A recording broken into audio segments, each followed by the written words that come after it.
Nagsanib puwersa ang Naval Forces ng Pilipinas at Indonesia para sa naval exercises sa Sarangani, Davao del Sur. Bahagi raw ito ng taunang pagsasanay para mapaigting ang pagbabantay at pagpoprotekta sa mga karagatang sakop ng dalawang bansa. Makibalita tayo kay Rose Bernales ng GMA Davao. Dumating ang hukbo ng Indonesian Navy sa Naval Station Felix Apolinario sa Panakan, Davao City, sakay ng Indonesian vessel na KRI Kirapo 812 noong Lunes. Kasama nila ang mga taga-Philippine Navy. Pakay ng dalawang hukbo ang pagsasagawa ng taunang naval exercise sa pagitan ng dalawang bansa.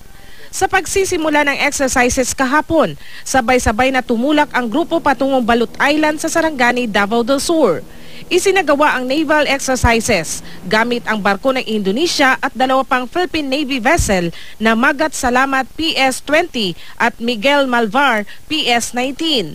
Pinayagan ng militar ang GMA News Davao na makunan ang pagsasanay. Kitang-kita mula sa himpapawid ang pagmamaniobra ng mga barko para makabuo ng iba't ibang naval formation. Kulum sila, tapos nag-line, and then nag-execute pa sila ng iba't ibang formation nila kanina habang on the way tayo na papunta doon sa kanila.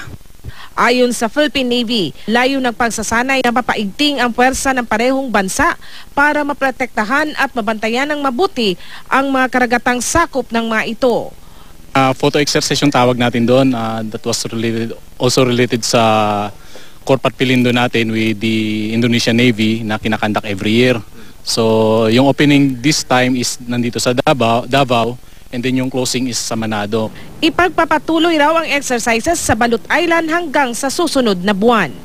Rose Bernales, Nagbabalita, Pilipinas.